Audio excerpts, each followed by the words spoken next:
What's really good, and welcome back to another Friday Night Live edition of the Sanchez Show. As always, it is the opinionated ones, Will Gordon, myself, Eric Sanchez. We give you our thoughts and strong opinions on everything sports, movie, and music related. But as always, let me introduce my brother and my co-host, Mr. Unpopular Opinion himself, Mr. Will Gordon. What it do, baby? How's things popping for you, man? It's been a minute. It's been a minute. We took last week off, but we back at it. We got a lot to get into. We are in the thick of things. The NFL season is right around the corner. The Yes, NBA sir. schedule just came out as well. So I'm sure we'll get into some NBA talk as news starts to come down. But right now, we focused on the NFL right now, man. There's so much going on in the NFL because, as I mentioned, the season is right around the corner that we got some stuff to get into, man. So Yeah, man. before we do that, as tradition, as customary, salute my brother. Oh I'm man, I'm on that dog I'm tonight. listen. See, I came in so I'm not as punctual as usually I'm not as punctual as I was tonight, so I wasn't even ready to have the clink clink. But I see you already. Salute, salute. I'm on dog tonight. So Okay, ain't nothing wrong let, with that. absolutely not. Let's get into some things. We're gonna talk NFL. Let's start off with the biggest story out of the NBA right now, though. Yeah, The man. beef that is brewing in the city of brotherly love over in Philly. James Harden, we've talked about him many times. Now he's come out and made some very disparaging remarks about Daryl Morey, a president of basketball operation and a general manager that he's worked with for quite some time now. Called him a liar, said I will never be a part of an organization that he's a part of. Then he doubled down today on an interview he was doing where he said he stands by his comments and he does not plan to report to the Sixers. So I want to get your thoughts Right. on that as we get into this whole James Harden situation. What do we make of all this? Because James Harden is a guy who now he's looking at potentially being on his fourth different team in 4 different seasons. What are your Yeah, thoughts on man. James Harden? It's actually. Let me turn my camera. I should probably turn it right. Here we go. It's kind of nuts. We're gonna get Will Gordon. We're gonna get him situated. We're gonna get him back in here, man. While we do that, while we wait to get him back in here, I want to remind everybody: make sure you are subscribed to the Sanchez Show, streaming across all major platforms. If you're watching tonight, you're probably watching on YouTube, on Facebook, or on Twitch. The episodes also go up on Spotify every Sunday. There we go. We got Will back. We lost Yeah, him that's next. what I Pretty mean. good. It's That's all what I mean. good. So yeah, but I thought James Harden and Daryl Morey were uh, like you ever seen Step Brothers? Did we You just know what I'm become saying? best friends? Like did Yup. we just become best friends? It's like I thought they had that kind of relationship going on. Like what happened? Like what? Like really what? See, that's the part that I want to know is like what happened because y'all was like it was all love before, and now all of a sudden he's a liar. I'll never play for a team that, bro. He's had your. But see, that's the thing. Where I get uncomfortable when I try to dissect this kind of thing. It's like who do I believe? And the media and the big, what I'm saying, the big entity is going to make you believe the organization over the player. You know what I mean? Maybe Daryl Morey is a liar because how come there was so much love up until now, and then it's like am I supposed to say James is gonna fall back and not show love anymore just because of some personal feelings or something? Or maybe it is something else to it. Maybe he is a liar. It's like the way the media puts these kind of stories out and everything else. They try to make it to where you automatically think that the player's in the wrong. You feel me? But I'm not picking a side. All I'm trying to say is maybe he's right. You know what I'm saying? And that's not what they're never going the media and big the big picture media people and everybody that sets the narratives are never going to side for the player. They're always going to side for the establishment. So, but that does not mean that the establishment is telling the truth. So who's telling the truth in this situation? And we're not behind these closed doors, but it's just weird that they've been lockstep all the way up till now, that's what makes me feel like I don't think, because Daryl Morey's made James Harden a ton of money in his career. So I don't really for me, I don't think James is going to step out and call him out like that unless some real foul stuff went down behind closed doors. Because that dude, he paid for a lot of your strip club trips. He paid for a lot of your cars and a lot of your houses. You know what I'm saying? Like he got you a lot of that money. So why now all of a sudden he's a straight up liar? And well, because usually it's because when you cross me, you lost me. You know what I'm saying? Fabulous voice. You know what I'm saying? When you cross me, you lost me. So it sounds like, to me, it sounds like James Harden got crossed and now Daryl Morey got lost. But we don't know. All we know is what people put out, in reports. We don't know what really went down. But all I'm trying to say is let's not jump to one side or the other. You know what I'm saying? Let's not say James is in the wrong. Let's not say Morey's in the wrong. But it's definitely something else going on that we don't know about. I mean, there's always going to be something extra that we don't know about. We're not privy to those conversations. The same way, like when James was traded there was the assumption that there might be some sort of backdoor dealings where Daryl Morey may have promised him, hey, we're going to make sure we pick up a contract or something like that because of the whole way that played out in their relationship dating back to Houston. So do I think it's possible that Daryl Morey may have lied? Yeah, of course. It's business. I'm going to tell you what I need to tell you to get the job done. And that's with everything. I think every player around the league could highlight a conversation they had with a general manager or a president where they felt that they were either lied to or misled. Again, because it's business. I want the best version of you. And if the best version of you means that I got to kind of finesse a contract negotiation or tell you, hey, we could re-up you next summer. Yeah, that's what I'm going to tell you. I think where James Harden is wrong in this is the way he's publicly gone about it. Like, James Harden has not been an angel when it comes to being a player holding up his end of the bargain. And we talked about this last year when we talked about, guys who are committed to winning and then guys who are just going to give you their best effort and they happy that they're in the league. James Harden, when he left Houston, did he leave Houston on good terms? No. Because, he showed up out of shape and quit on the team before the season even started. Right. And he quit on it before the season even started. Right. And if you really want to keep it a buck, which has come out in the last couple of days, when Kevin McHale was the head coach in Houston, he's voiced that it was the summer in the playoffs that he benched James Harden in game 3. I forget which round it was. That's the year after that is when James came into and they got camp. Kevin McHale fired, yeah. Out of shape and didn't want to play, whatever. And that also stems back to that playoff series when they came back 3-1 against the Clippers, because Harden got benched game 5 of that series when Josh Smith goes off in that game. Yeah, Josh Smith and those guys and Corey Brewer start to go off. They heat up and they save the Rockets. And then, as you mentioned, Harden didn't like the fact that he got embarrassed in that way and was benched. But when he left Houston, he didn't leave on the best terms. He was out of shape and he quit on the organization. Right, to the point where even veterans like John Wall and Boogie Cousins, remember when they did their press conference and they said, we came here to try to help the dude and he didn't even want to have a conversation with us. Yeah.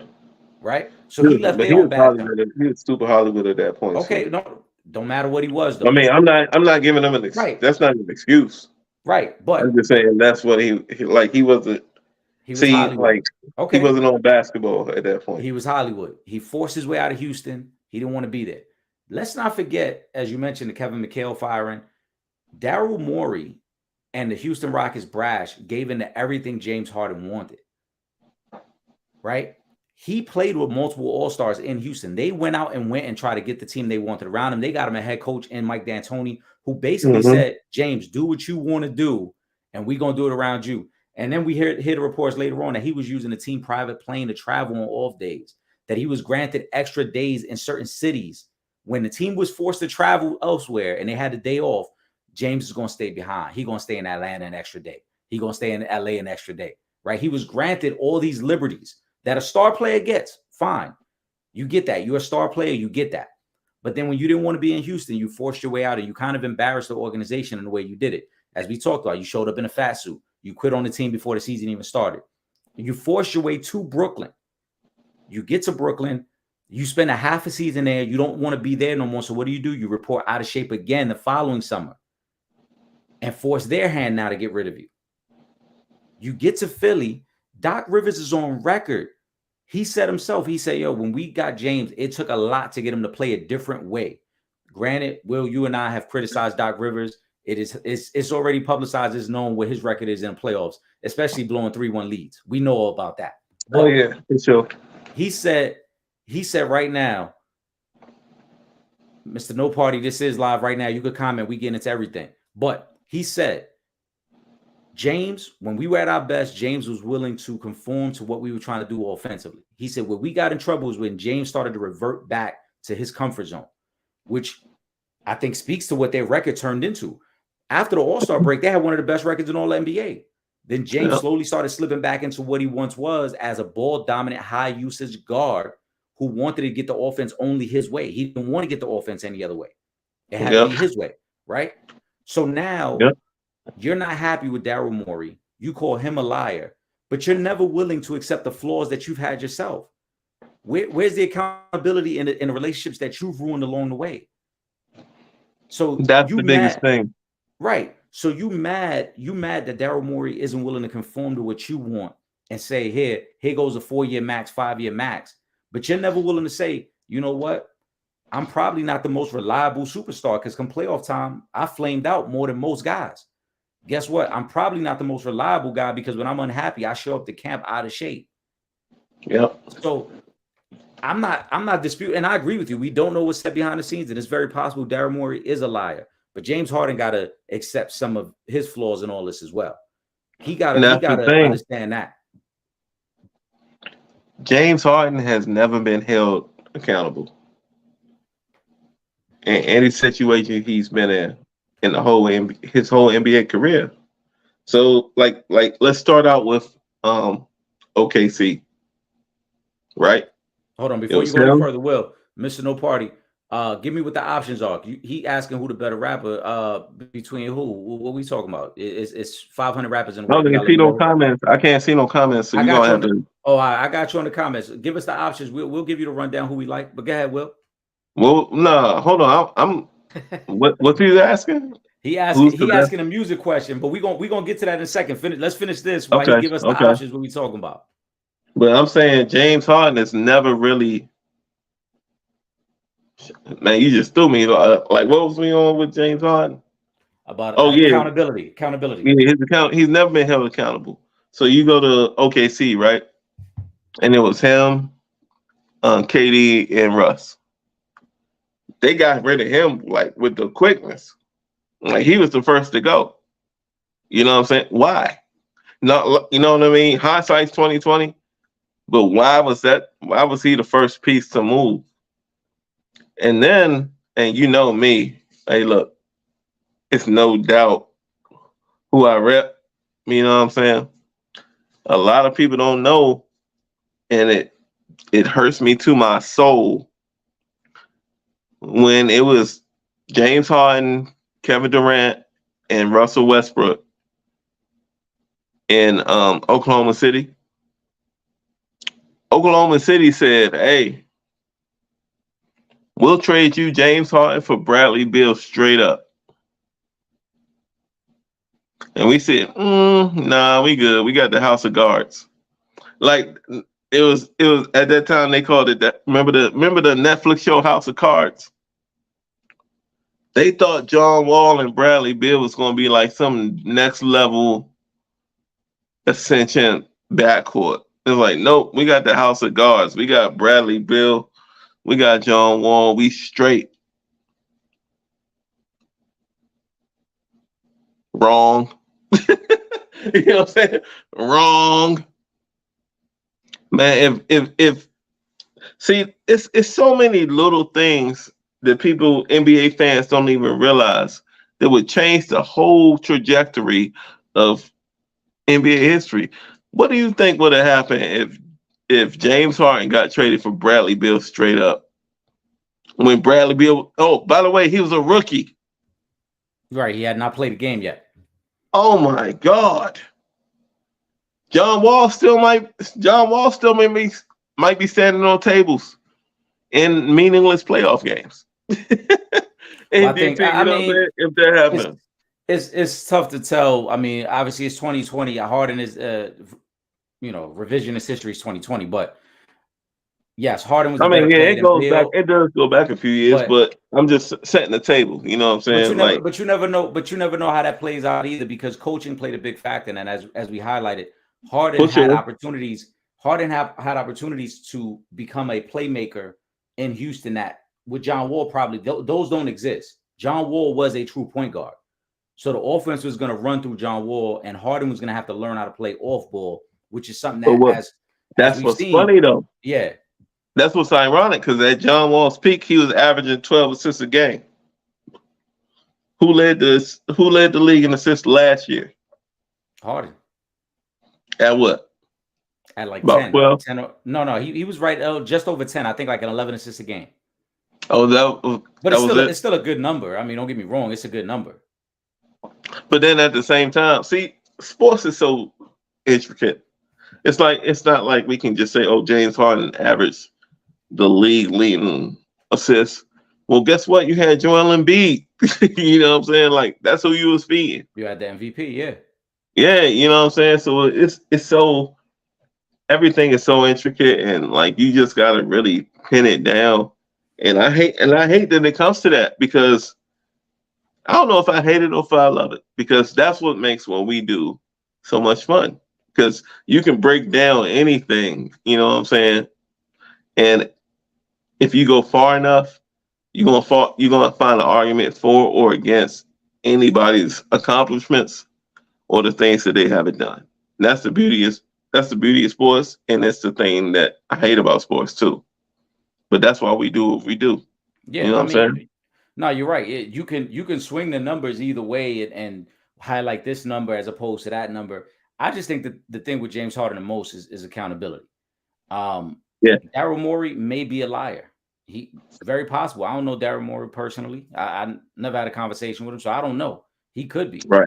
But it's different when it comes from a guy like James Harden, where, like I said, you look at the resume and you say, so you mad at Daryl Morey and you want out of Philly. You know this would make this your fourth different team in four seasons. So as the old saying goes, if you got a problem with everybody else can't be the problem. At some point, you the problem. Right? It was Houston. Houston was a problem. Oh, it was Brooklyn. Brooklyn was a problem. Oh, it's Philly. Philly's the problem. At no point, though, has James Harden ever said, yo, you know what? I could have done better. Because when him and Daryl Morey were in Houston together, Daryl Morey got him Dwight Howard. He couldn't make it work. He got him Chris Paul. He couldn't make it work. He got him Russell Westbrook. He couldn't make it work.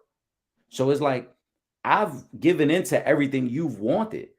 Shit, honestly, Daryl Morey lost his job after the Russell Westbrook trade. That's the one that really got him clipped. So it's like, we've given into everything James Harden wants. And then the moment that we put our foot down and say, all right, no more, it's like a bratty child where it's like, well, now I'm going to throw a tantrum.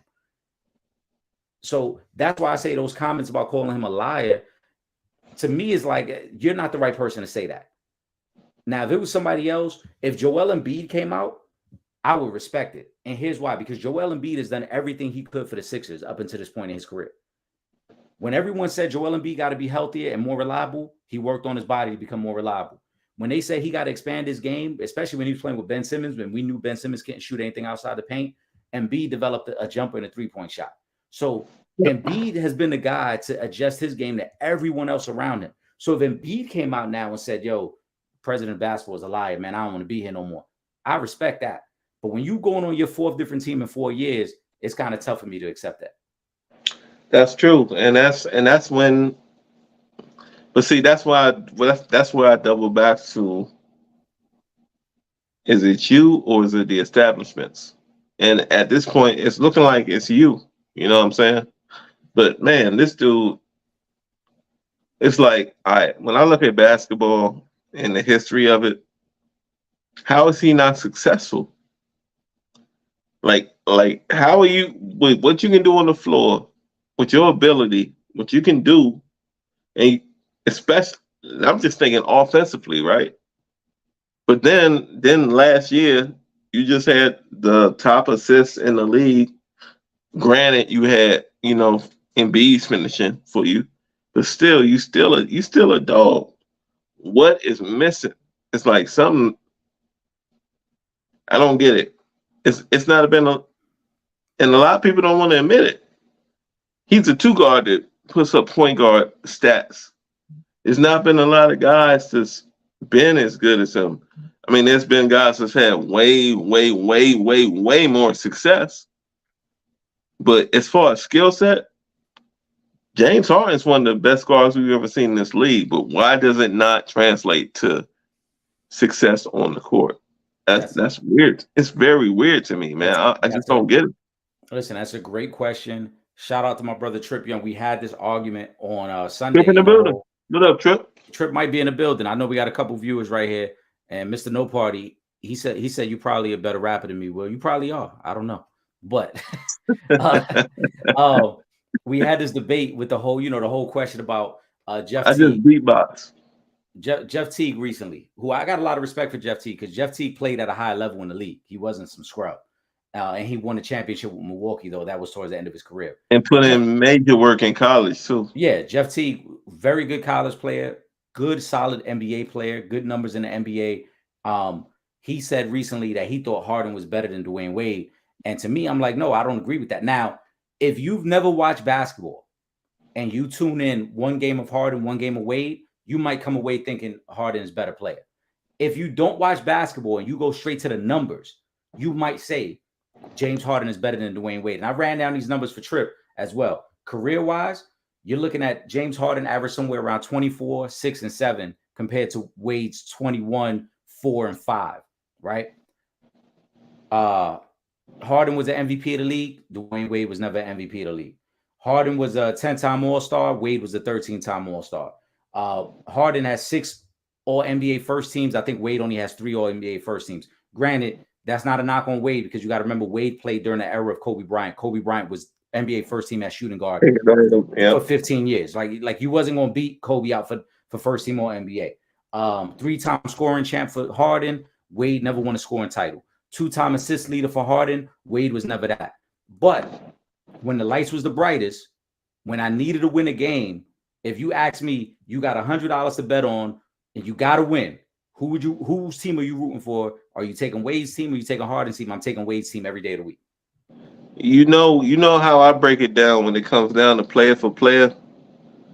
I'm lining you up on the baseline at the playground. Okay, who am I picking? We running on the block because I never reached no great. You know what I'm saying? I never reached NCAA hoops or none of that. I play AAU. I play in the streets.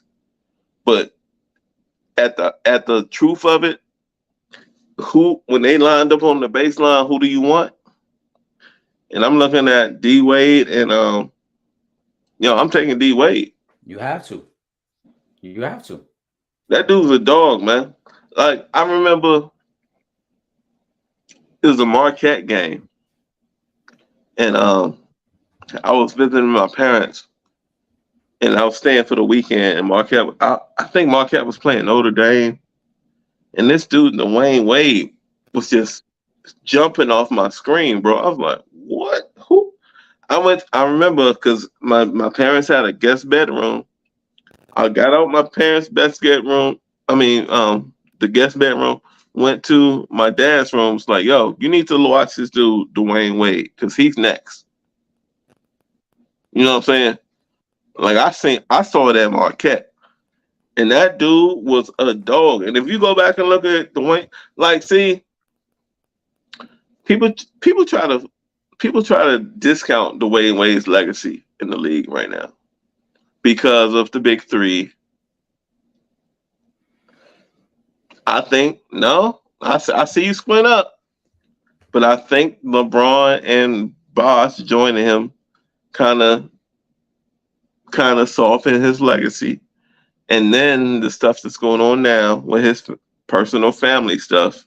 A lot of people try to push Dwayne Wade off like he wasn't a monster.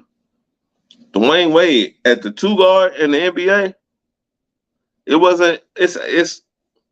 It might be 5 dudes ever to play that you can say it was better than him at the position. Dwayne Wade was a dog, man. They named Wade County. Come on, man. Best player in the history of that franchise, for sure. Like you can't sleep on D Wade. You can't sleep on the stuff he does, man. On the stuff he did. You can't sleep. And one of the best moments I ever saw in basketball, it was like the perfect time. And so I'm coming in. I'm literally coming in from grocery shopping, right? And I turn on the TV and it's on TNT. D Wade came down on the Cavaliers and put one on. And remember that dude, Andy Virgil? Yo, I swear I'm on my mother's life, bro. I turned on the TV and it wasn't 20 seconds later before that play happened. I called, hey, shout out to my best friend and my kid's godfather, Sean Neal, and he can vouch for it. As soon as it happened, I called him immediately. He's a Cleveland dude. As soon as it happened, I said, he was like, hello. I was like, oh! All he got was the, oh! Click. It's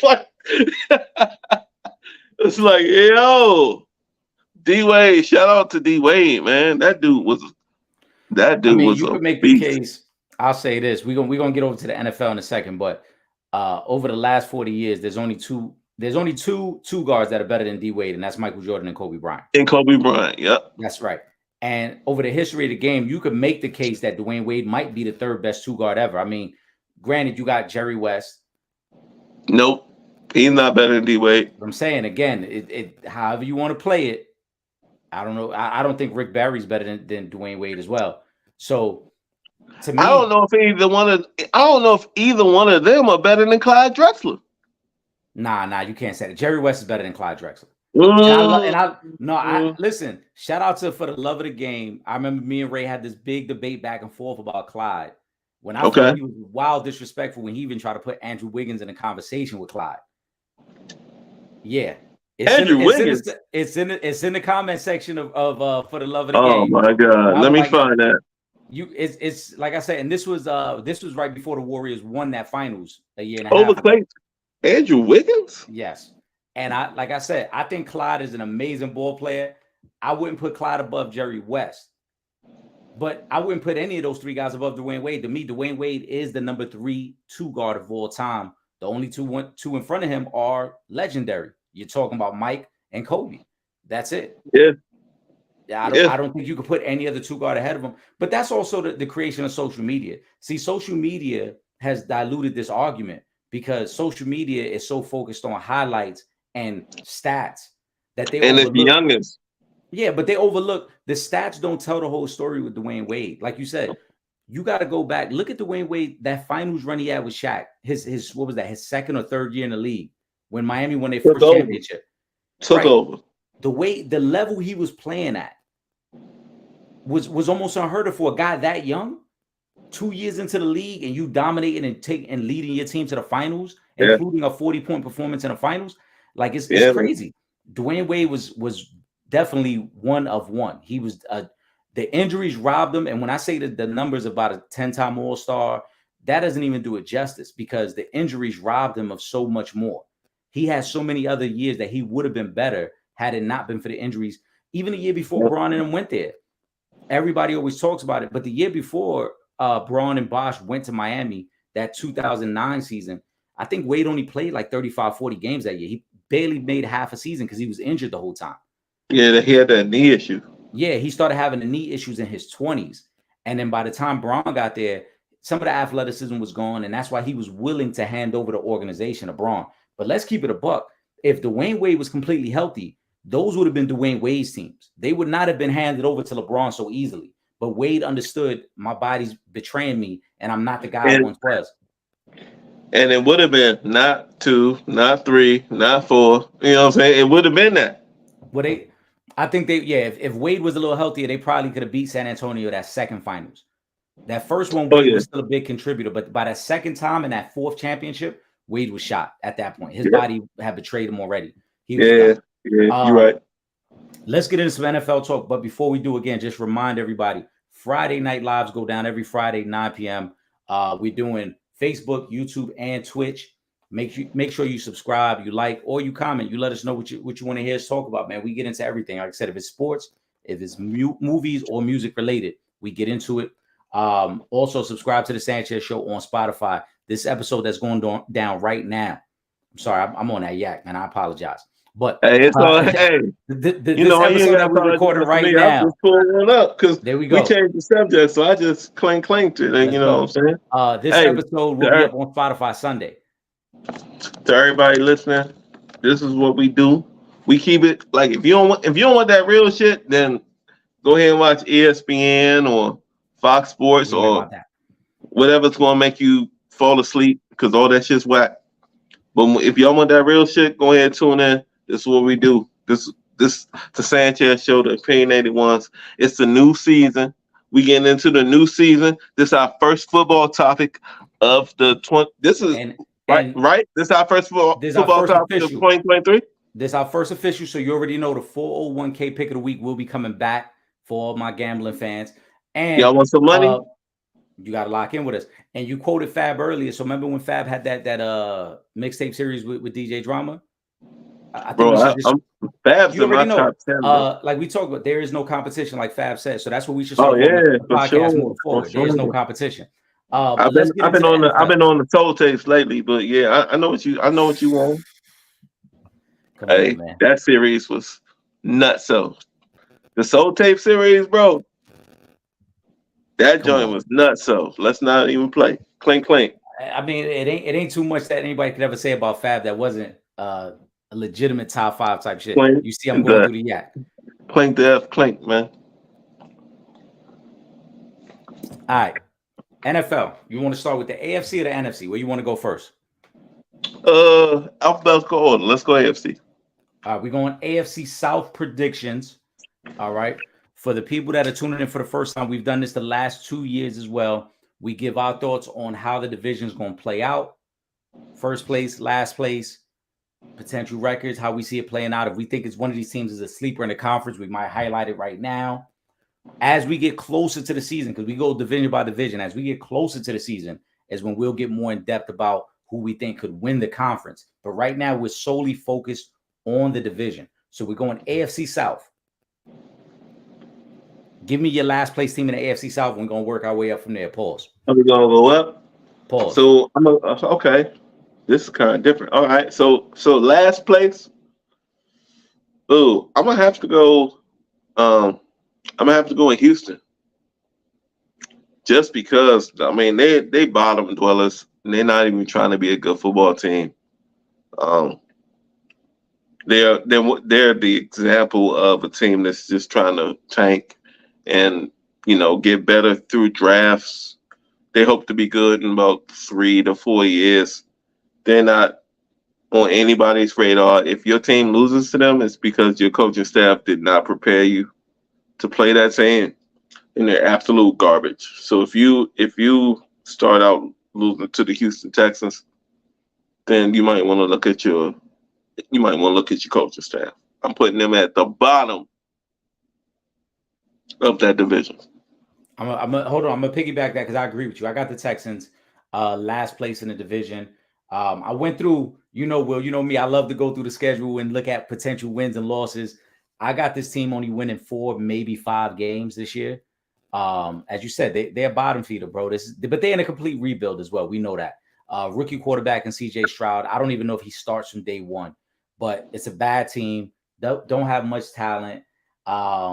They got some tough games too. Normally, when you're a 4th place team playing a 4th place schedule, you get a couple cupcakes, but they actually don't. Because they got to play the AFC North this year. So they got Baltimore and Cincinnati on the schedule. They get the Jets. The Jets were a 4th place team last year, so they get the Jets this year, and that's in New York as well. So those are road games for them. Yeah. And then they also get Denver, who I think, even though Denver was a 4th place team in the West, Denver talent-wise is a little better than a 4th place team. So for the Texans, I agree with you. Their division overall is weak, but their competition is actually pretty good, and they're not better than any of those teams I just mentioned. Like I said, I just ran down like 4 or 5 teams that I think those are definitive losses for them. Yeah, that's the thing. It's like traditionally, it goes off the schedule of the previous year, but the people that they're facing have gotten so much better, at least on paper. Like, you know what I mean? Like Sean Payton going to the Broncos, you think Russell's going to be better. Aaron Rodgers going to the Jets, you think they're going to be better. Like, yeah, they drew the short straw. Too bad, so sad. Be better as an organization. Sorry, it's professional sport. You know what I'm saying? It's professional sports. Be better. Right. Who you got in third place in this division? So then at third, I'm probably going to go with the Titans because what they just named Malik Willis as their starting quarterback. So they got a lot going on there because they drafted Will Levis. Malik Willis was in the fold last year, and they still have Ryan Tannehill on the roster, right? Is he still there? I think he's still on the roster. So they have an issue at the quarterback position. Go ahead, but while you go through it, I'm gonna double check that because I think he's still on that roster. But I thought, did they not name Willis a starter? I thought they named Malik Willis a starter. If Ryan Tannehill's still on that roster, that's crazy. Unless they trying to put him back at receiver like he played in college. Nah, not at this point in his career. Yeah, you know what I'm saying? Like that's crazy on that. But I would argue that he could start for another team somewhere. He's not like, he's not special. Right. But he could probably start for somebody. So that might be the angle that they're playing. You know what I mean? Maybe they want to get back like a 4th or 5th round pick for Ryan Tannehill for a team that, because you gotta, every season through training camp, somebody's gonna get hurt. Yeah. So if they've already naming the young boy as the starter, and you still got Ryan Tannehill on the roster, they might just be waiting to see if somebody gets desperate. Yeah. So you know what I'm saying? Why cut them down when you can wait? Tannehill's still on the roster. Will Levis, like I said, got injured recently in practice. So they haven't officially named anyone yet. But you're right. There could be a situation where you go with the young boy and then try to just move Tannehill to a team that gets desperate for. Yeah, I think that might be what they're trying to work on. Because I'm looking at teams like Arizona. Like who you want starting for you in the beginning of the season if you're trying to win football games. But are you trying to win games? See, that's another thing too. See, that's another, like a lot of people think when quarterbacks like flame out, it's not because they're not good anymore. It's because the teams that could use them don't want to use them because they want to flame out and go get the next best thing. Mm-hmm. You feel me on that? It's like so it's teams right now that Ryan Tannehill could probably be better than their starter, but why? Because they're like, oh, what do we? So I want my current starter to win me 4 games and then I'll get a better draft pick, or do I want Ryan Tannehill to win me 7 games and I'm picking 11th? You see what I'm saying? Like, let me know. Hold on, you said you got the Titans finishing 3rd, right? Yep. All right. So I kind of last, Titans 3rd. So let's stop there. Yeah. So I had a little bit of a toss up here at 3rd as well. I got the Titans winning somewhere between going 6-11, 7-10. And I agree with you. The quarterback situation is shaky because you don't know if Ryan Tannehill is even going to be the quarterback. They may just go with one of the young boys. They tried to move Derrick Henry in the offseason. We know that. And he's a little older now. And I don't like the landing spot for D-Hop here. I don't understand why he would have gone there aside from the money. DeAndre Hopkins going to the Titans makes absolutely no sense. On a scale of looking at their schedule's tough. To start the season, they got games against your Chargers, against the Cleveland Browns, against the Cincinnati Bengals, and against the Baltimore Ravens. It's very possible they could lose all 4 of them. Yeah, it's very possible they come out the gate after the first month and a half of the season. They somewhere like at 1-5 because they just can't. Again, they just overmatched against. Those are all playoff teams aside from Cleveland. Chargers a playoff team, Cincinnati a playoff team, Baltimore's a playoff team. So they could be overmatched there. They got some tough road games as well against Pittsburgh and against Jacksonville. And then they also got to go on the road to face Miami, and they get a tough game late in the season against Seattle. I don't really see enough from Tennessee. I really don't. I think 7 wins is their max. If they win 7 games, I think they should be happy that they won 7 games. As you just highlighted about Ryan Tannehill, he's a guy that can get you to like 6 or 7 wins and make you pseudo respectable. But it ain't enough to get you into the playoffs. It ain't enough to make you a threat against anybody. That's what I see for Tennessee. That's why I'm glad you made that statement, because that's what I really see for them. I think they're a team that's somewhere in the range of 6-11, 7-10. Mike Vrabel is a very good coach, but there's just not enough talent there. Yep. And when you look at some of the teams they got to play against, those are some really good teams. Those are some really good quarterbacks that you got to face. And you know what? I'm glad you brought up Vrabel. I think he'd be an amazing coordinator. He's a good coach. I think he's a good coach. He gets the most out of that team. It's just they don't have enough. They don't have enough. That could be it. I just think he's not where he's supposed to. Like, I do like what he brings. You know what I'm saying? Because I watch the intricate stuff. Mm-hmm. But I think he'd be a better coordinator than a head coach. Just because he's more like a what's my man in Detroit? What's the head coach in Detroit? Yeah. Now you're gonna make me look up his name, homie. That said we gonna bite an ankle. You know what I'm talking about, though. You know what I'm saying? He bite knees. He bite kneecaps. Yeah. Like, I get that. I get that. Like, guys that play in the league. What's his name? Dan something or whatever. It's I want to say it. Damn, why do I keep wanting to say Mitchell is the last name, but it's not Dan. But he played tight end in the league. Like, like the former players, they kind of come at it with a different Dan Campbell. Yeah. They come at it with a different intensity and aggressiveness than like your dudes that didn't even play in the league or dudes that just only coached or whatever. And that's what we see in them. I think that's what we see in them. It's that fire. It's from when they played. But that does not translate to being a successful head coach. We like seeing it. We like hearing it. You know what I mean? And we like the intensity. It gets us fired up. But that don't translate to wins. But we like seeing it. We like hearing it. And it's good to see. Like, it's good to see. Like, that makes NFL football look so intense and, everything else. But at the end of the day, people that watch the game like us were like, well, can you get these guys to go ahead and perform? It's not about the looks. It's not about the optics. It's about the results. The NFL is the most results-oriented sport in all of American sports. So win or lose. So I'm assuming, all right, so we agree. We got the Texans 4th. We got the Titans 3rd. 2nd place in the division. I'm assuming we agree we both got the Colts. Yep. Your squad. Yeah, I was waiting to talk about your squad. Let me know what you see, and I'm gonna let you know what I see. What I see is I think Jonathan Taylor's gonna have a really big bounce back year. As a Colts fan, you probably were disappointed with what you saw from him last year. Like, you didn't get that all-world running back that you thought you were going to see, but I think this year you will. Year 2 of the new coach,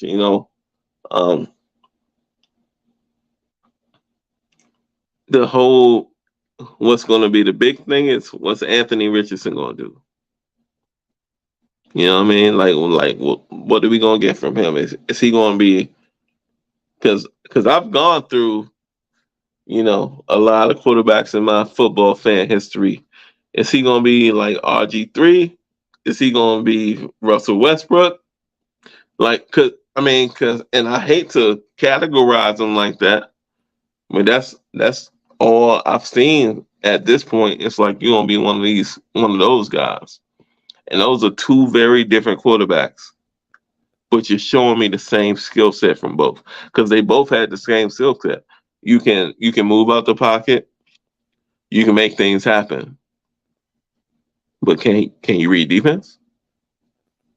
Can you make them Can you make something happen when there's nothing out of? Can you make something out of nothing? That was the difference between Russell Westbrook and RG3. I mean, yeah. I mean, Russell. Yeah, my bad. Russell Wilson. I'm wrong, Russell. But yeah, Russell Wilson and RG3. That was the difference. RG3 was more of a, you know what I'm saying, just make it up like playground shit as you going along in the play. Russell was more of a, well, I might run a drag. You might be running a drag, but I'm gonna open up the play to where you running the fly. Where RG3 can't, you know what I'm saying? If his receiver's supposed to run a drag and then it breaks down, he gone. You see what I'm saying? Where Russ would keep the play alive. Yeah, I agree. No, go ahead, bro. Go ahead. I didn't mean to cut you off. Go ahead. No, yeah, that's the kind of quarterback I'm saying. Like what do you have right now in Indianapolis? Is it Russ? Is it a young Russell Wilson or is it a young RG3? I think that would be the biggest difference. But I'm not trying to cap him on either one. I'm not saying that's the best he can be, but I think it can go either way, depending on the way your offense wants to run and the way they structure him and the way they want to build as an offensive team.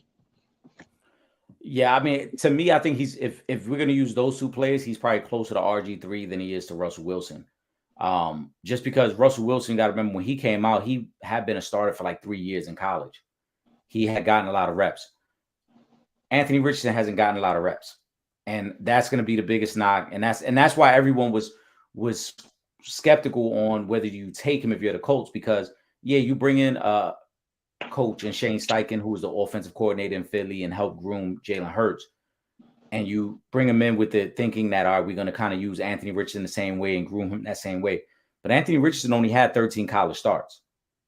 And he hasn't played enough football over the last couple of years. He's a super athlete. The athleticism is there. Like there's already the footage you see him in workouts throwing the ball 60 and 70 yards down the field, and him throwing the ball 50, 60 yards on the run, just scrambling out the pocket. So that part of it is there. But to the part you mentioned that's more important is, can you read defenses? Are you going to make accurate reads pre-snap and post-snap? Can you analyze what the defense is aligning in before you hike the ball to know where you're going with it, and understanding like, yo, I need to switch out of this play. We just need to hand the ball off, or hey, I just need to scramble out and get rid of the ball, whatever the case may be. So there's going to be a lot of growing pains with Anthony Richardson. For the Colts, I expect Jonathan Taylor to be back. I know there's been a lot of talk about the new contract and the ankle, but he's going to be back. Darius Leonard is going to be back, which I think is the biggest addition for this team, because Darius Leonard is the leader of that defense, and he missed all of last year. So one of the best linebackers in football. Right. One of the best linebackers in football. So now that you get your defensive centerpiece back and you get your running game back, I think everything else will fall in line, because last year people criticized the old line, but a lot of that had to do with how bad Matt Ryan was. Matt Ryan is not a mobile quarterback. He's a statue back there. And so it doesn't matter how well I protect in the first 2 or 3 seconds, the guy ain't getting out the pocket. So any type of collapse, he going to get sacked, or he going to throw an interception, or he going to fumble. Richardson, I think, changes that dynamic. For the Colts, like I said, the tough part to gauge is how good Richardson's going to be. To their credit, though, or to their benefit, I should say, they got a pretty weak schedule. They got the third easiest schedule in all of football. So he's not going up against teams. Wait, third easiest schedule in all of football. Damn. So he ain't going up against very many elite teams. I mean, they get Baltimore and Cincinnati. That's like 2 of their toughest games all year. The division is weak. They play the NFC South, which I know we're going to talk about. That's a very weak division. And because they were third place team, they playing the Patriots, they playing the Raiders, they playing Baltimore is the third place team. Yeah. Pittsburgh, yeah. So yeah, they get a pretty favorable schedule. So for me, I agree. That's why I like Indy to finish second in the division. I think they could sneak out 7 or 8 wins with a rookie quarterback just because the defense is going to be better, the running game is going to be better, and ultimately you're not playing very many good teams. Again, I highlight the toughest 2 games on their schedule this year outside of Jacksonville, because they got to play Jacksonville twice because that's a divisional foe. Outside of their division, the toughest 2 games are going to be the game at Baltimore week 3 and a game at Cincinnati, I think, which is like in late November. Other than that, it's pretty favorable for them. So I think they finish in second place with 7 or 8 wins. I can't disagree with you with everything you said and the way it all lines up. Like, that's just basic math. The math is mathing on that one. Yeah, the math. That's what I'm saying. Like, I'm not saying they're not a playoff team. They ain't got enough talent to be a playoff team. But in terms of like, are they going to get fat against other quote unquote bottom feeders? Yeah, because they probably going to sweep. They probably going to sweep the Texans. You know what I'm saying? So that's probably going to be 2 wins. Yeah. They'll probably at least win 1 against the Titans. You know what I'm saying? And then, are we really like worried about Mac Jones and the Patriots? No, nobody's scared of playing Mac Jones and the Patriots.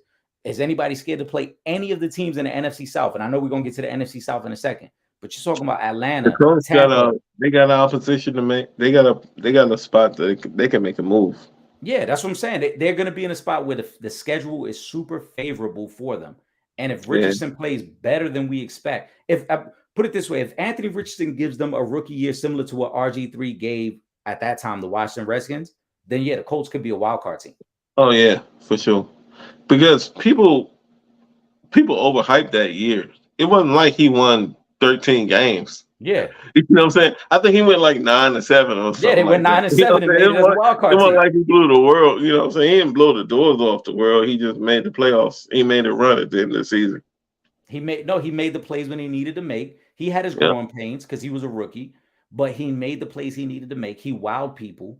Everyone always talks about that. That was the time to be alive in DC. That was the time to be alive. The RG3 year. Everyone talks about that first game against New Orleans when he really shot. Oh man, was. But again, it was over. Anthony Richardson might come in and have that type of impact where it's like this week I look really good and next week I look like a rookie because I threw 3 interceptions. He's going to have that type of season. So overall, we agree. Tell me why you got the Jags winning this division. Tell me what you think about the Jags. Quarterback. Period. Sunshine playing quarterback for him. And now I think he's coming into his own. I call him Sunshine. What's his real name? Trevor Lawrence, yeah. He's coming into his own. He's starting to enter the upper echelon. Look, I'm saying words I can't even spell. He's entering the upper echelon of NFL quarterbacks to where I probably can't leave him out the top 10. And guess what? He got a weapon coming back this year that he didn't have all of last year when he was finally ascending. Oh, there's this receiver that used to play for the Atlanta Falcons that now plays for him, but he didn't play for him last year because I think he placed a FanDuel bet or something like that. I think he was listening to 401k pick of the week and that got him in trouble. Hey, see, that's what happened. They be listening to us and they just jump on it immediately. I'm like, yo, you gotta go home first before you place the bet. Yeah. They didn't want to go home. They heard my man E, and he was trying to place it right there on the facility, and that got him suspended for a whole year. That's that dude, Calvin Ridley. No, Calvin Ridley, before he got suspended, was a top 10 wide receiver. You feel me? And the Jaguars, with the division they're facing, they were already trying to shine last year. And now you adding Calvin Ridley back, they are in a perfect position because that division is trash. I'm not going to even go front. Yeah, it is. The division is trash. They're in a spot where they can really make some noise right now. Like, all right, let me look at what we in the AFC South again. Exactly. Who's your biggest threat? Who's got the best quarterback? They do easily. Who's got the best skill position players? They do. Easily. They do. Who got the best defense? They do. Like, yo, it's not even like they probably got the best coach too in Doug Peterson. I might, Super Bowl winning coach. I might need to go to the booth and see what see what 200 to give me. So listen, hold on. I'm Put glad you the said that 200 give me on I put this out there. I put this out there on last week's episode of the Sanchez Show. It's up on Spotify. I gave everybody 4 teams that I feel could be this year's Eagles. We did this last year. Okay. Remember last year when I said last year's topic was when we was putting people on? Eagles, yeah. And I thought the Eagles, and I said the Eagles had a favorable schedule with a very winnable division. They could create their path. The Jaguars, I think, fit that mold. 3rd year of Trevor Lawrence. We already saw he won 1 playoff game, so obviously the confidence is going to be high. He gets the number 1 receiver now in Calvin Ridley back. And when you get your number 1 receiver, as we saw with Philadelphia last year when they got A.J. Brown, everything else falls in line because now Calvin Ridley he's going to be hungry. Not to cut you off. He's going to be hungry as shit. Be hungry. So now you get Calvin Ridley. So now Evan Ingram as your tight end falls right in line. Christian Kirk as your number 2 receiver falls right in line. Travis Etienne as your running back, who was really good for them last year, falls right in line. And so if you're Trevor Lawrence, you looking around like I just got to pick the scab here. Who y'all giving one-on-one coverage to? Jacksonville looking stanky right now. Woo! Listen, Jacksonville, 3rd year Trevor Lawrence, 2nd year with Doug Peterson. 5 of their first 6 games to start the season are at home. So I think they'll take advantage of that Florida heat to start the season. Wait a minute. Wait. 5 of their first 6 games are at home? To start the season. Yep. 5 of their first 6 are at home. In that Florida heat? That's the only time it's hot in Florida. Yep. And then they trying to hand it to them. This is what really sold me. The Jacksonville Jaguars have 5 major games on their schedule this year. There's some good games. They're good teams. But they get them all in Jacksonville. They don't have to go on the road for any of these games. They get Kansas City at home. Is us one of them? No. They get Kansas City at home. They get San Fran at home. They get Buffalo at home. They get Cincinnati at home. And they get Baltimore at home. The 5 best games on their schedule.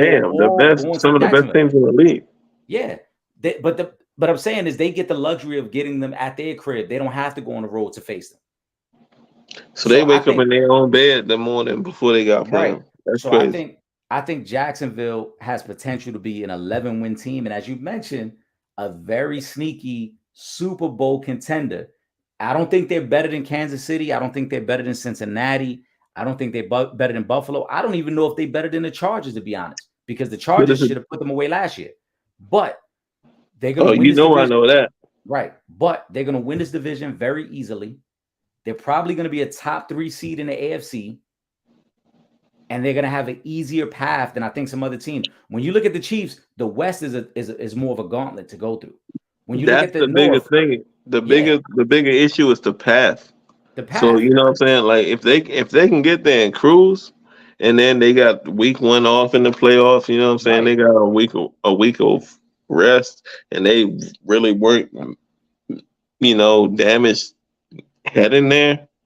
Man, this schedule could set up for. I mean, we just looking at paper. You know what I'm saying? Like if we look at paper right now, that shit look crazy. But I mean, things can change. But right now, wow, they got a good little path. I think their path is great to not only win this division, but then set them up in the AFC. So you and I agree. Yeah. We both got Jacksonville as the best team in the division and to win the division. We got the Colts as the 2nd place team and could potentially be a sleeper for a wild card spot, depending on Anthony Richardson. But let's not forget the AFC is super tough. There's a lot of good teams in the AFC. Yeah. The Titans 3rd, Texans 4th. We know what that is. That goes without saying. Let's get over to the NFC South. But before we do, again, let's remind everyone, every Friday night we do this live, 9 p.m. The Opinionated Ones is part of the Sanchez Show. Make sure you subscribe, you comment. We get into every topic. Anything you want to hear us discuss. If it's sports related, if it's music or movie related, we get into that as well. And this episode, like I said, we're live right now on Facebook, YouTube, and Twitch. And then on Sunday, this episode shifts over to Spotify. So if you don't catch it live on Fridays, you can always go over on Sunday, see the audio and video over on Spotify. Again, my brother Will Gordon, myself, Eric Sanchez, we are the Opinionated Ones. Let's get into the NFC South. Let's do that. You want to kick it off or you want me to kick it off? I'll kick it off. Now, I mentioned earlier, remember I talked about the Colts having the third easiest schedule in all of NFL, right? Mm-hmm. Now, I think this is the weakest division in all of football. The NFC South is super weak. There's not It's booty. yeah, there's I was not looking at one it earlier. I was like, yeah, ugh, there's this not young one booty. there's not one elite quarterback in the whole division. There's not one really good team in the whole division. The only playoff team out this division is going to be whoever wins the division. That's it. But This is like the division for like people that don't know how to play Madden. yes, Like if you start playing Madden, just start playing in this division on rookie, and you might be okay. now this is the only thing that's interesting about this division, right? I told you the Colts have the third easiest schedule, right? Yep. The number one easiest schedule in all the NFL is the Saints. The number two easiest schedule in It's all the good. The NFL Falcons. is the Falcons. I knew it was gonna be.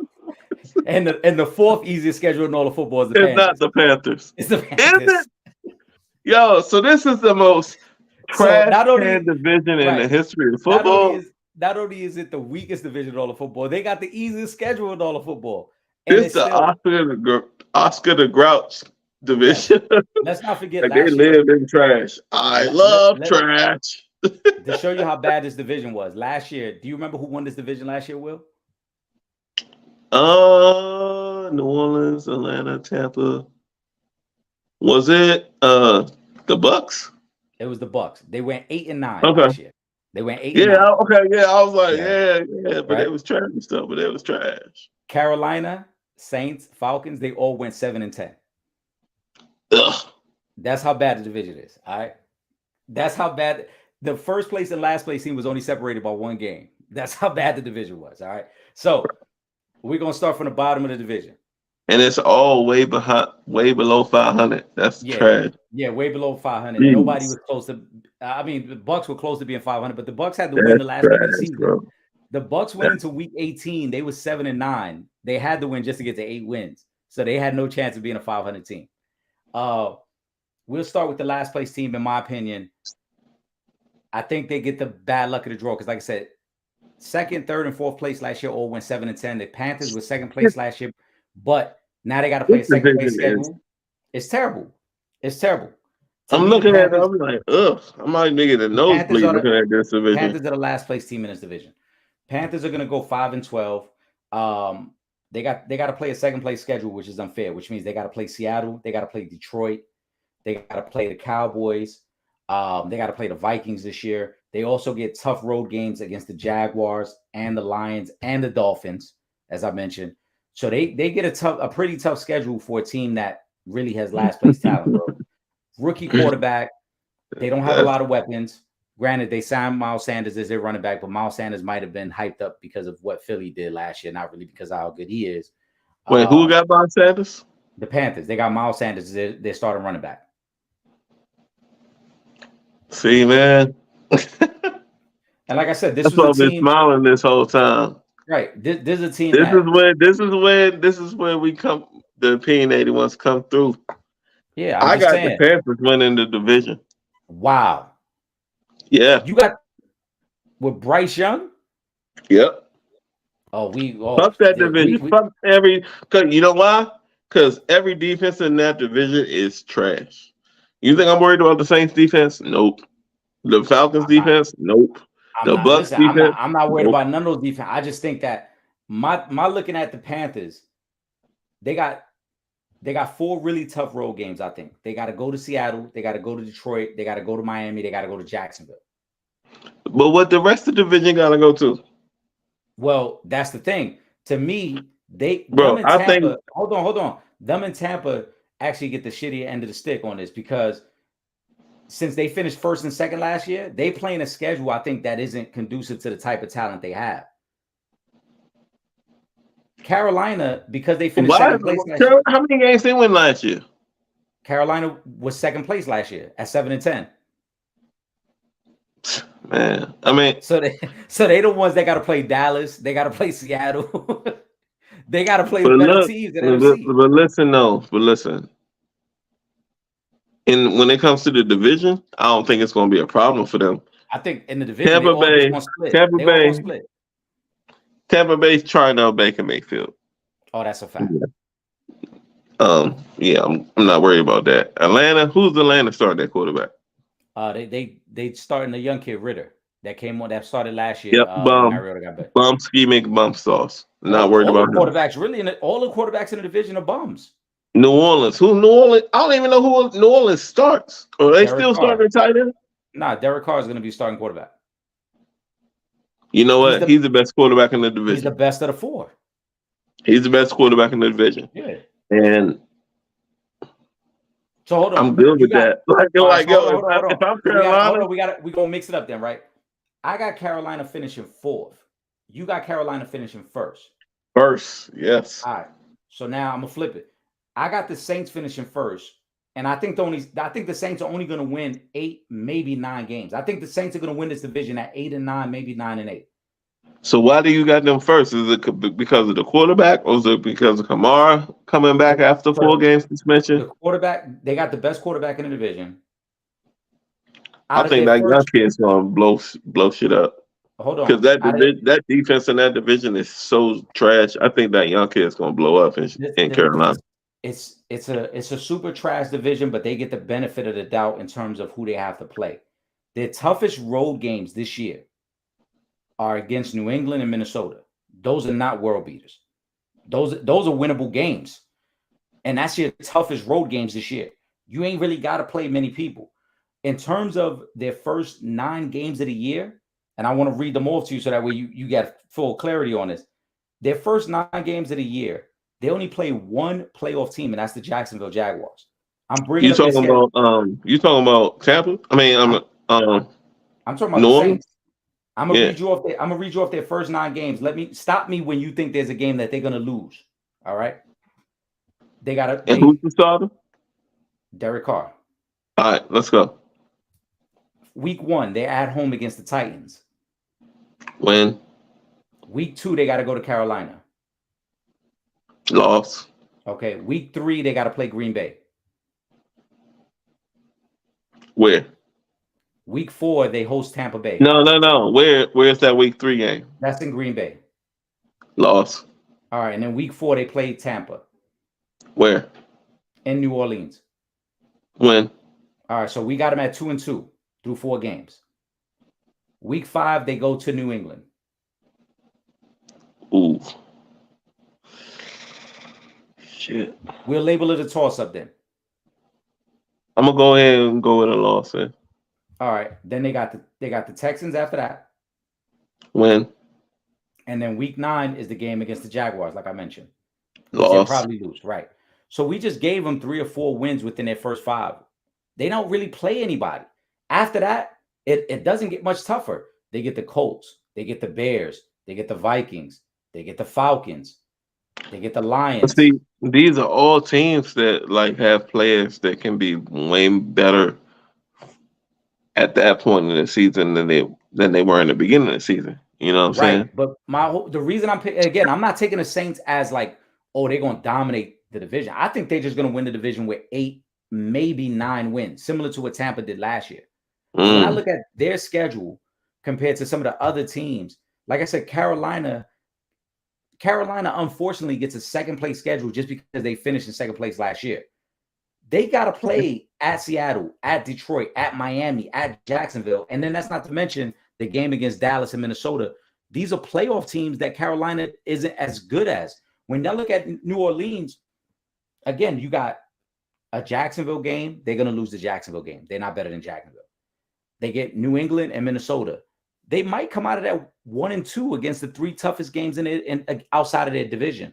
I think they're going to go 500 within their division. 8 wins, 9 wins, I think wins it all. In the division, I mean.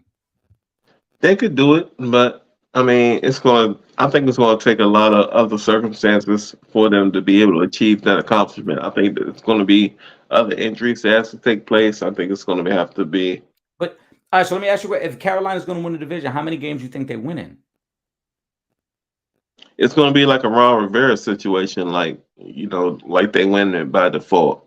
Like 7 wins, 8 wins. 7, 8 wins. Yeah, Yeah. yeah, it's going to be one of those kind of things. I'm not saying they're going to be world beaters. I just think, I mean, it's going to be. I think it's going to take a lot of other circumstances for them to be able to achieve that accomplishment. I think that it's going to have to be. All right, so let me ask you, if Carolina's going to win the division, how many games do you think they win in? It's going to be like a Ron Rivera situation, like they win it by default. Like 7, 8 wins. Yeah, it's going to be one of those kind of things. I'm not saying they're going to be world beaters. I just think So that so hold kid on. at quarterback is going to be able to make enough plays against guys that where Got he's you. I special. think that I think that old line is shaky. I don't know if you've been watching Hard Knocks. Quentin Williams I have had 10 not. I sacks. need to check in on it, but I have Quentin not. Williams, when they scrimmaged against the Panthers, Quentin Williams had 10 sacks in that scrimmage, which is Damn, yeah, which is crazy. 10 sacks in a 10, scrimmage. 10 sacks. Yo, the Did Panthers they O fight line. him? No, the Panthers O line is just terrible. And then they even try to fight him after that. I I gotta mean, fight you after that. they were celebrating it. They was counting out Man, the they numbers. gonna fight. You know what? So They might finish hold last. Never on. mind. So let's do this. Hold Let me on. I change got my whole no. change Hold my on. whole pick. You got the Panthers. You got the Panthers finishing first. Who's finishing last in this division for you then? Man, shit, they let Quentin Williams get 10 sacks The D tackle getting 10 sacks in the scrimmage game. and he's a beast. I mean, I know who that kid is. Yeah, I like But Quentin yeah, Williams. you letting that go down? Shit, that's gonna make me change my whole thing. No. Tell me, If they letting that go down, who do you have? shit. Stick to your pick. You got Panthers winning. Who do you have last in the division? Last place I'm gonna have to say is I really do not believe in the Falcons, man. Okay.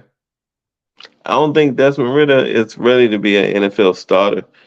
And I'm putting them slightly below the Bucks because Baker Mayfield's trash. But Desmond Ritter, like you shown me nothing. And that That's fair. tight end they drafted, that kid Kyle that was Pitts. supposed to be sweet, Kyle Pitts. Yeah, you're not Antonio Gates, bro. Like that's what everybody was trying to sell you as. I don't see that. Um, I just don't believe in anything the Falcons are doing for real.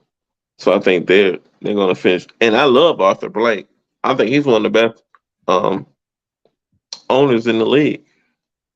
I really like Arthur Blank, but what I see on the field is just not conducive to winning football. Like, Okay. I mean, besides they took the running back this year, right? Bijan. Um, Bijan B. Robinson. John Johnson. I mean, B. John Robinson, who I wanted so bad to go to the Chargers. I wanted him so bad because you know how my Chargers are doing Austin Eckler dirty. Right. Yeah, So I he was like, wasn't all gonna right, be let's around. He wasn't gonna be on the board that yeah, long. you know what I'm saying. They doing my man dirty, so I thought we was going to go ahead and replace him. That's the only bright spot I see on that team. I mean, the tight end could be good on a good team, on a team that has a quarterback that can throw to him, and it's not trying to make him block on third down because that's not what he does well. But yeah, that's how I see it. So I I'm got you see me picking pieces, trying to add yeah, I them to mean, the no, Chargers. it's I'm it's being it's selfish. it's a whack ass division. I got the Falcons finishing second in the division. Uh, Really? I do. So I like their offensive weapons. Now I agree with you. Ritter has a lot to show and prove, but I like Drake London at the wideout position. I like Bijan. I like Cordell Patterson, who's kind of a slash and do it all on their He's a offense. freak of Yeah. nature. So I like what Atlanta's doing. More importantly, I think Arthur Smith's in a do or die situation. It's his third year there. You got to make it work. And as I highlighted, they got the second easiest schedule in the NFL. They're tough games this year. They got tough road game at Detroit, which is week 3, and they got a December 3rd game against the Jets. Other than that, it's a pretty easy schedule. Again, the division itself is easy. The toughest part for me is going to be right down the stretch for them because 3 of their last 4 games are on the road, and 2 of those are divisional games. So we're gonna see if they can get in or if they could potentially win that division the last couple of weeks of the season. But I do think 7-10 where they were at last year is pretty much who they are. I think they are a 7-10 team with some good offensive pieces, but they just don't have enough on defense. I just like them more. Like I mentioned, I got Saints first. I got Carolina last. I got Carolina as a second place team. I like Atlanta more than Tampa for a couple of reasons, but the number one reason is the quarterback position and the lack of weapons. That's interesting. I mean, yeah, that division is so like ho hum. You know what I mean? It's like anybody could. If you're a fan of the NFC South, any of your teams can win. Yeah, You know what I mean?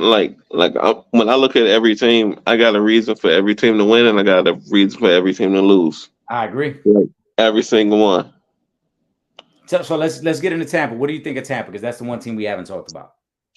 The Bucks, see, I mean, they still have a lot of talent on the on both sides of the ball. Like their linebackers fly.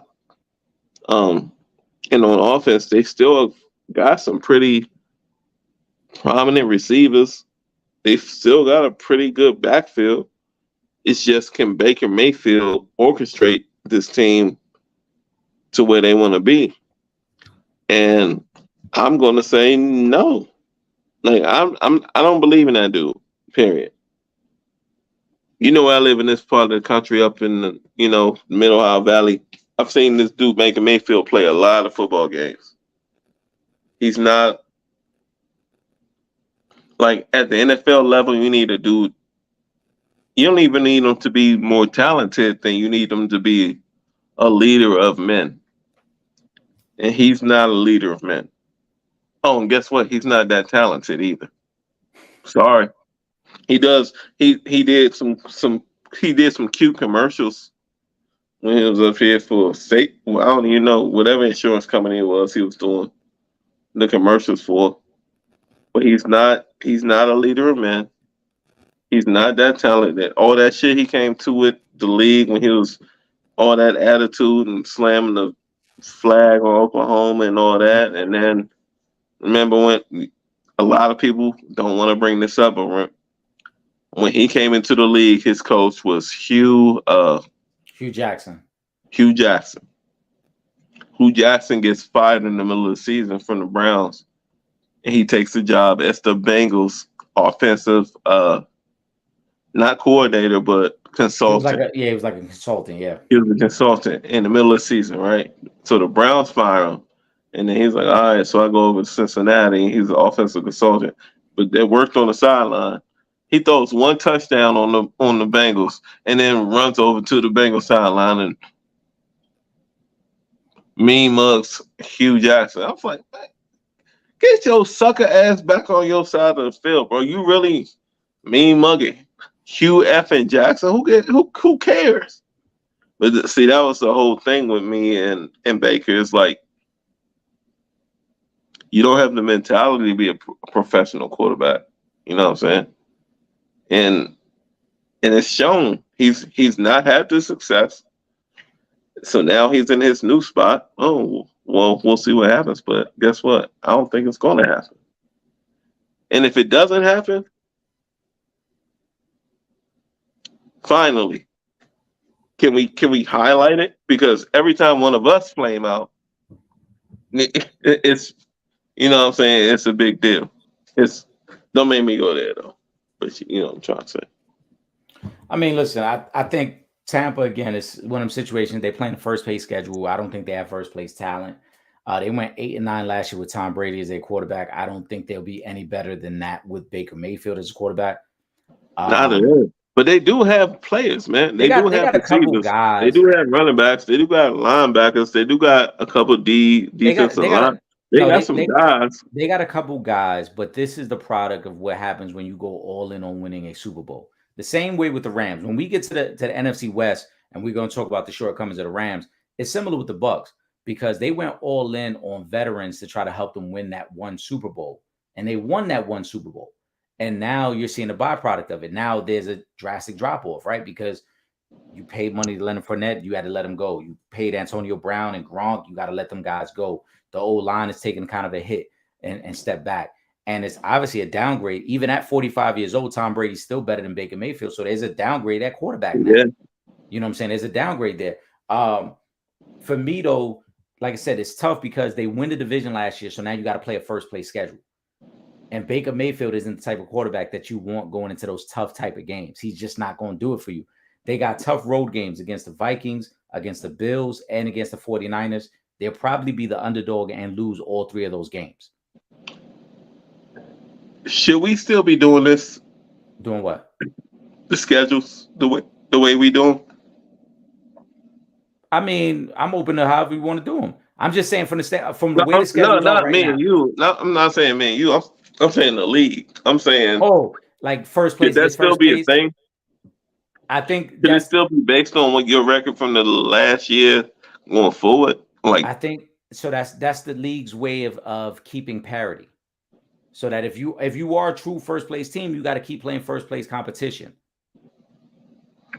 I say, just keep the parity in the draft. And then if you're gonna worry about teams trying to tank, then do it the way the NBA does now. And Lottery, yeah. the last few teams have the same amount of opportunities to get into the draft. Because I mean, for real, like, do we need to still be doing? All right, so let's say a team drafts a franchise quarterback, like say back in the day when Peyton Manning got drafted, right? Mm-hmm. So that year they were at the bottom. Right. They were able to draft Peyton Manning. That following year, they didn't win a lot of games, so they had a last place schedule. Mm-hmm. But they had Peyton Manning, and then they ascended. You see what I'm saying? Because they were playing the last. Like is that something that should still be a thing? I'm not saying to change it. Nah, I'm not saying I mean, to change it. I'm just saying I do agree. I like what you're saying. Like it should be a little more creativity as opposed to just the standard. Well, first place plays first place. There should be some sort of creativity there. And that's maybe where you got to use the analytics a little bit more because you have what your record is, and then the analytics sometimes will dictate that really you're more of a 10-win team. Like, for example, right? I had this debate recently with a friend, right? The Minnesota Vikings last year. Minnesota Vikings last year won 13 games, and they tied with Philly for the best record, but obviously Philly had the tiebreaker. Remember, Philly beat them on that Monday night game, like in week 2, right? But when you look at the Vikings, they lose their first playoff game to the Giants. And what we had kind of already knew about the Vikings was exposed in the playoff game. That, yeah, they got a little bit of an offense and they could score, but they don't really have much of a defense. They weren't a well-rounded Super Bowl team. They were a good regular season team, right? When you deep dive the numbers, the Vikings last year were 8-0 in one possession games, which is unheard of. That's not realistic in the NFL because it takes a lot of luck to win a one possession game. And to that point, right? The game they beat Buffalo when Kirk Cousins gets stopped at the goal line, but then Josh Allen fumbles in the end zone. That's luck. The game when they're down 35-3 to the Colts and then come back and win, that's luck. Now, realistically, had they gone 5-3 in those one possession games, they're really like a 10-17, which is probably closer to what they really were. They weren't a 13-win team. They probably was closer to a 10-win team. But to your point, that highlights the whole issue with the scheduling now because you win 13 games, you win your division. So now automatically you have to play a first place schedule. But when we talk about first place teams, we don't put the Vikings in the same category as the Eagles or the 49ers. They're not of that same caliber. Right. So I always feel some way that like every year they just mix it up again. Like it shouldn't be based off what you did last year. Because like say a team, like say the Bucks, for example, they go to the Super Bowl with Tom Brady, and then the next year he retires. The easiest but they way play to in do the it, Super Bowl schedule without Tom Brady. Right. You Or know like, what I'm saying? Like, let's say does that make hypothetically, like sense? if Patrick Mahomes left the Chiefs, it's like, all right, it's obviously not the same team. Yeah, exactly. That's So the thing. It should be a year. I think it should be a year-to-year kind of thing. Don't the carry only it way, over to who won last year and like the there's so only way much to really stuff that do can it, change. the only way to really do it is to bring analytics into it, and you would have to bring the analytical numbers into it to say, all right, this team's stats and their play throughout the year, taking away the lucky bounces, because we know that's a big part of it. There's a lot of lucky bounces throughout the year that could change a team's fortune and turn you into, a 11-win team when maybe you were closer to like an 8-win team, but you caught some breaks. Bro, I don't even think it's that tough. No, I mean, but for what real, I'm I saying don't is, even think it's hold that on, tough. but you got to think about it this way, Will, right? You still got to have some sort of outlier as to this is how we're judging every team. Because if we're taking away wins and losses, we're saying we're no longer doing it based off how many games you won the year before. then what becomes the outlier for what becomes the structure for it? Of You all just right, this mix how we it up. determine. You just make it every year. You can do the same, every year. One division plays another division and all Mhm. that, but it But shouldn't be based on who won these amount of okay, games so let me ask you a one year, question. the year before. You know what I'm saying? Who lost? So Because let me ask you a question. the same teams that could be bad, like the teams had Tom Brady that he ended up retiring, and then they all end up trotting out Baker Mayfield. The same thing can happen on the defensive end of the ball. Like if you got a Carolina that used to have Luke Kuechly, he gets too many concussions. Now he's not on the defense the next year. I You know what agree. I'm saying? You see what I'm saying? Like But it it can't can be. balance out if they really wanted to mix it up. It can't just be a random selection of teams, because if you're like the Chargers, for example, right? If you're the Chargers won what, 11 games last year? 10. 10 games last year, right? Second place team, they had some bad luck. Some of it was coaching luck too, but they got to play a second place schedule now, right? So, which means they're going to have to face the Miami Dolphins, the Baltimore Ravens. They got to play some. They got to play some good teams. If you Mhm. just randomly gave them selections and then their schedule comes out tougher than the Chiefs, how is that fair to the Chargers? Because if I'm the Chargers, I'm like, wait a minute, that team won our division and won the Super Bowl, and yet they get an easier schedule than us. Because like you said a few minutes ago, Saban Holmes is gone now. But aside from that, we're not talking about Mahomes being gone. I'm saying in general, But you that still could gotta be a have. thing. That could be a No, real no, thing. but you don't want it to be that. But that's why you don't want it to be random. You want it to be some sort of structure. You want it to be like, look, this is how we define it. So even if we're taking away first place, even if we're saying, look, first, second, third, fourth don't mean anything anymore, we're gonna look at the raw analytics and we're gonna gauge you on, based on your stats from last year. You should have won 10 games. So let's say if I'm using the Vikings again. Let's say if we look at the Vikings and their record during the regular season was 13-4, but the analytical numbers say they really should have been 10-7. Then they should be playing a 10-7 schedule. I say play your division and then everything else fall out. Right. But It outside the shouldn't be division is based just as off important. because everything outside your division that's when they start placing. Okay, well, this team was second in this division, so they got to play this team that was second in their division. Right. Like, or you know what I mean, when they start breaking up the other games outside the division, that's where I have my disagreement. If you're playing inside your division, you got to play your division teams. But just because you were number one or number two one year does not mean you should have to play number one or two next year because the personnel changes, the coaching staff changes, ownership can change. It's like I think you I just get keep all it in the that. construct of your division. I get all that, but you That's still all got I'm to figure saying. out a way. You got to still figure out a way to play the teams outside of your division. And outside of your division plays a major factor, because if you're a team like the Chiefs or the Chargers, who are not only good enough to win your division, but you're possibly playing for Super Bowl rights, then those games against the Bills, the Bengals, the Ravens, the Jets, the Dolphins hold significance, because that's how you determine now home field. You can't. That's why I say I don't think you can just do it randomly, because it wouldn't be fair if let's say you did it random and one year the Chiefs with all their talent got a fourth place type schedule where they got to play the Texans, the Patriots, the uh the Browns, and they playing all these teams. You're like, but yo, like, how is that? How is that fair to the rest of the But division or other teams? so if that same Chiefs team, if Patrick Mahomes and Travis Kelce retired the same season, Mm-hmm. but so going into the next year, they're the number one team, but it's no Patrick Mahomes and it's no Kelce, then I know, but that's they're but not that's the number completely one team. different. That's But what I'm that's saying. completely but I'm that's saying completely the different than divisions random is though. one thing. I'm saying you can keep the divisions one thing, but then everything else mix it up because that shit can change. Right. Like I But said, that's like say Kelsey and Mahomes retired in the same season, okay. and they went to the Super Bowl. Mm-hmm. They come back and they retire.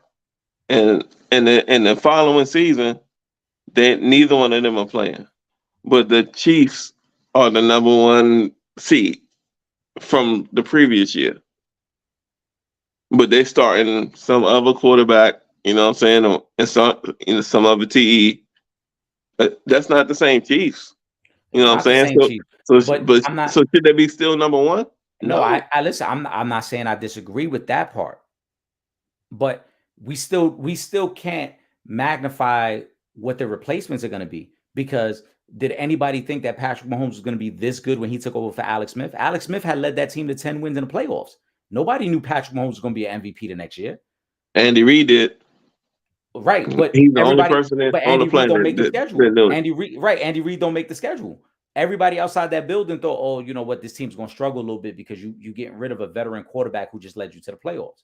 So what I'm saying is, I agree with you. I don't think it's fair to just get the first place schedule again.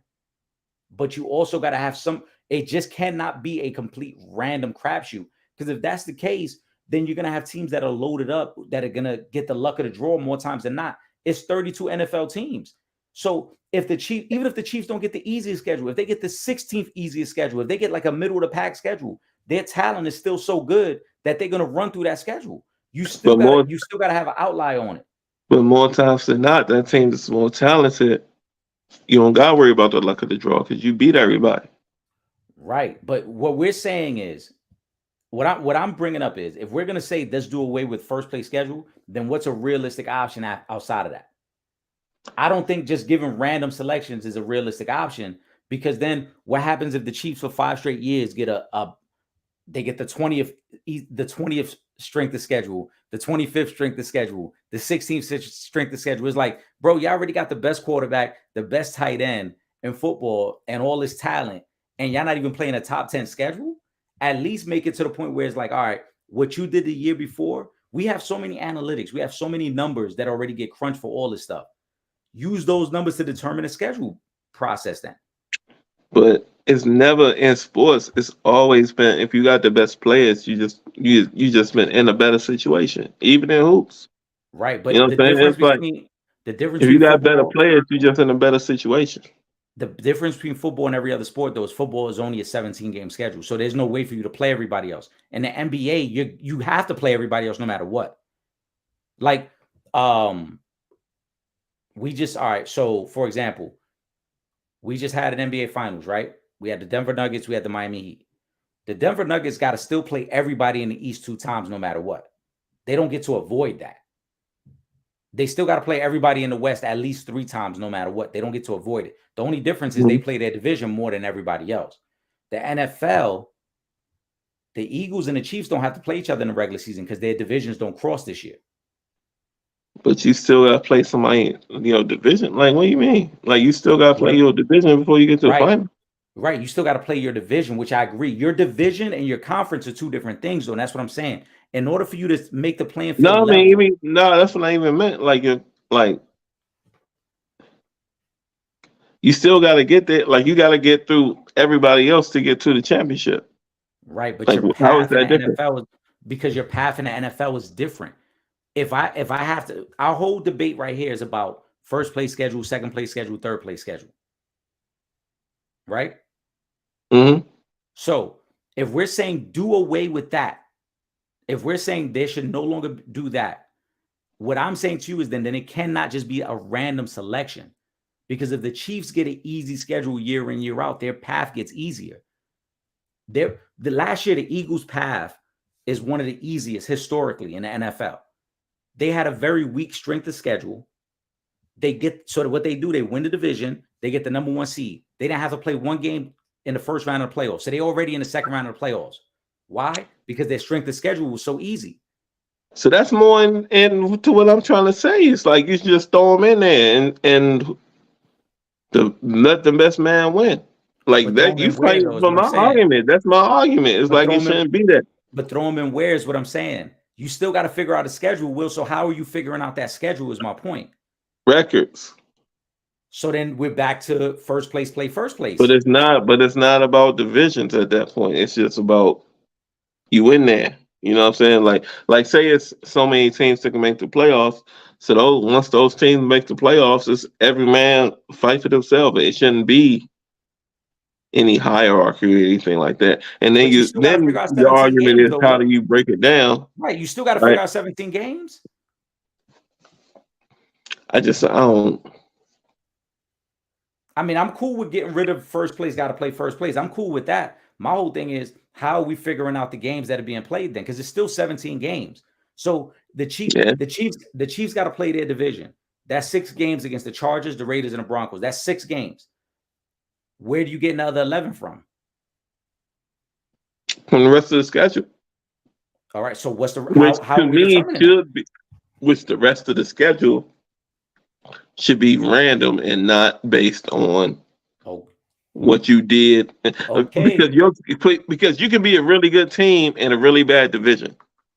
Correct. That happens every year. And that's why I'm saying you can randomize the rest to where it doesn't have to fall like that. Because if it's broken down like that, then the Chiefs, like they have been, are in the mix every year. You know what I'm saying? And then other teams that's in weak divisions, like what divisions the Lions in? The NFC I don't even know what it is, but it's NFC weak. North. But it's weak. You know what I'm saying? All right, Aaron Rodgers. So that's but now you're strengthening my point, is what I'm saying. Even if you do it random, there still has to be some sort of criteria that you're following to determine who you play. Because if you're the Chiefs and you're telling me my 11 games outside of my division, we're not counting the Chargers, the Broncos, or the Raiders, because those are mandatory games within your division. You have to play those 3 teams twice. So my other 11 games, if those are random, what's the criteria you're using? Because if I get lucky enough and I'm the Chiefs, let's say that the other 11 games, the Chiefs get the luck of the draw and they get the Titans, the Texans, the Commanders, the Cardinals. Now it's like, what are we even doing, bro? Like, the Chiefs are going to feast on these guys. And now that not only are the Chiefs going to win their division, they're going to be the number 1 seed, and everybody got to come through Arrowhead anyway. I'm still good with keeping everything in the division, but after you have the most wins, I think everything else should just fall in. Like you just like shake it up, throw that shit on the wall, see what sticks, and then that's the games. I'm good. I'm good with division winners. Like what's that? 4 in each conference. There's 4. Everybody else, shake that shit up, throw it on the wall. I don't think it should be any seeding after a division winner. I think it should be random because I really don't. I think it sounds like you're talking about something different. So you're saying come playoff time, it should just be the 4 division winners and then the best records after that. No, not. I mean, the best records qualify, but I don't think that it should be seeded that way. I just think football's like in basketball, you would never think that. You know what I mean? Like it's 1 versus 8, 2 versus 7. I think football is different though. I think okay, if you won your division, you earned it, you won it. But I think everybody else should be fucking Yahtzee at that point. You know what I'm saying? You remember Yahtzee? Yeah. Well, you put it in the cup and shake it up and just throw it out. Like after your number 1. Hey, look, you don't call me Mr. Unpopular Opinion for no reason. I'm just saying. No, I mean, me personally, I'm saying after the number 1 seeds are figured out by wins, everybody else should just be now keeping it conference separate. Everybody else should just be. I don't know. That's a separate argument in terms of the playoffs. I think the playoffs, there's some things that can be done there. But if we're talking schedule and in terms of winning your division shouldn't guarantee that you have to play a first place schedule, I agree with that. Because as you highlighted, guys retire and then there's always movement. You could be the first place team this year and then you might lose 3 key players from that team. I mean, the Vikings right now lost Dalvin Cook, Adam Thielen, and Ladarius Smith. They lost 3 key pieces of their team in the offseason. So are they going to be the same team from last year? Absolutely not. But that's the beauty in football. That's the parity part of it. But I just think that they got it when it comes to the scheduling in football specifically. Not in baseball, because in baseball you have to play everybody no matter what. Not in basketball, because you have to play everybody no matter what. And in basketball, it's an 82-game schedule. In baseball, it's a 162-game schedule. You're going to play everybody. The best team is going to be left standing no matter what. In football, all you really got to do is get hot, and you could win your division and go on a run. And that's why every year we see a team that comes out of nowhere and not only makes a playoff, but it even makes a deep playoff run, because they come out of nowhere and they get to get fat off parts of the schedule that really didn't challenge them. Last year, it was the Philadelphia Eagles. The year before that, it was the Cincinnati Bengals. Through history, we can go back every year and look at a team and be like, yo, that team came out of nowhere. Why? Because look how easy their schedule was. They had more talent than what they were facing. So it's like, to your point, when you use the Madden analogy, if you're a really good player in Madden and you get put on rookie level, you're going to smoke motherfuckers. You're going to look like the man. But let's put you on all Madden and get some experienced players, and then you're going to probably come back down to earth. Right. So yeah, that's what I'm saying. It's like, if you're already there, if you're that guy, then and you've elevated your team to a certain height, then cool. But every year it's the other guys. You know what I'm saying? It's the other teams. It's going to be a drop off. That's all I'm trying to say. It's going to be a drop off. Listen, we're gonna wrap up on that note. Will, give me a final thought. Oh, hey, I can't wait. Football season coming. You see the backdrop. I had to throw it back up. Them bolts, we coming. I can't wait to see the rest of the preseason play out. I'm also very, very, very excited for this NBA season this year. I think we're gonna see a wave of new young talent, like in this time. Dudes are getting old in the league right now, but I think it's gonna be a new wave. Shout out to Kemba Walker. I don't know if you followed that story at all. He got the contract overseas now. Yeah. He's trying to do like ownership stuff over there. Shout out to him. And shout out to my man E. We trying to keep it moving, man. It's like I said earlier in my teaser, it's been a long time. We shouldn't have left you without some dope sports to step to. We back at it. Hey, it is what it is, man. We back, and we back like we never left. I can't wait till we get into the season. Next week is going to be preseason week 3, which is the major week of preseason football. If you're trying to see your starters, I know it's a lot of people that don't play their starters in the preseason or whatever, but if you're trying to see what might transpire over your season, if you one of them dudes to still believe in preseason football, then next week's going to be your week. But hey, fantasy football drafts is amping up.